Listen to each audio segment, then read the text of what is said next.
I'm Kelsey, and I'm reporting from Baltimore. If you think you had a bad relationship with your mom, wait until you hear my story. But before you get your mind blown, make sure to like and subscribe. Also, we've got some super cool MSA merch just for you. I'm talking awesome bottles and notebooks, perfect for your daily grind. Don't miss out. Check them out in the description below. Have you ever heard of maternal instinct? Well, my mother hadn't. Literally. Her first words when I was born were, "Not now." She was so absent in my life that when I was a kid, I used to believe that my nanny was my mom. Mama, I love you. Oh, no, sweetie. I'm not your mom, but good luck with that. She was almost never at home, and when she was, she spent the whole time on her phone or engrossed in her Mac. Mom, it's really late. Can you tub me in? I can't. Criminals don't sleep, kid. I have to take care of the city. Mom, for the last time, you're not Batman. No, she wasn't, but we were as rich as him. My mom was a hotshot judge who dealt with high-profile celeb cases and was always on the news. She was like a celebrity, so we lived in a huge house, and she drove a shiny Rolls Royce. My childhood was like a big winning streak. Fancy gadgets and futuristic toys. Check.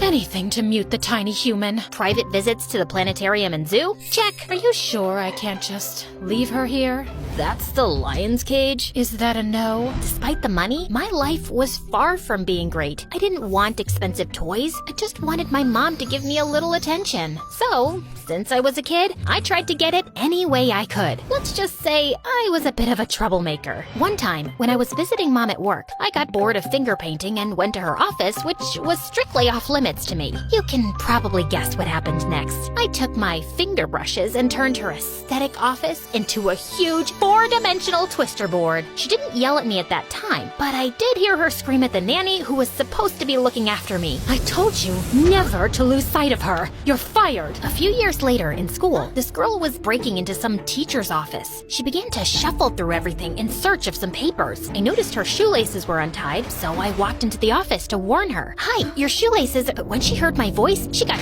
so scared that she jumped out the window. She dropped some papers and I grabbed them. Turns out they were math exams. At that exact moment, the teacher came back from lunch. Oops. The next thing I knew, I was invited to the head teacher's VIP lounge and mom arrived, giving me the side eye. "Mom, you're not gonna believe what happened." "You're right. I won't. So save it." I only got like a 2-day suspension. But either way, my mom decided to take me out of that school and put me into a much stricter one to make me a responsible adult. Before my first day at my new school, she only said one thing to me. "This is your last chance." I didn't know exactly what she meant, but I knew my mom hated having to deal with the problems I created. So I figured that all I had to do was stay out of trouble. Easy, right? Well, not really. Staying out of trouble meant not having any fun. And it's not like I had anyone to spend time with. Of course, I always wanted a sibling, but I never had one. What about friends, you might be wondering? Well, I guess I wasn't exactly popular at my new school, but it was not my fault. The school my mom sent me to was very prestigious and traditional for boring, wannabe perfect rich kids. So, my reputation was not the perfect hook for new friendships. I tried at least to make one friend, but each kid there was either completely afraid of me or so boring. My last hope was Laura, the resident brainiac of our class. She knew every answer and loved going to school. Although, weirdly, sometimes she'd have a couple of days off and never looked sick. Don't get me wrong, she's as dull as ditch water. But for some mysterious reason, I like her. Not that it was mutual. We were paired together in science class, but it was like an experiment gone wrong. Please,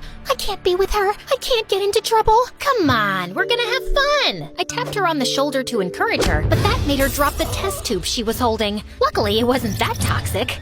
Nah, I'm just kidding. It was really toxic, and the school had to be evacuated. I was really trying to stay out of trouble, but trouble seemed to chase me. Outside the school, while we were waiting for the men in suits to take care of the hazard, a boy started to pick on Laura with his little drone. He kept flying it closer and closer to her. Laura covered her head and threw herself to the ground while everyone laughed. Stop!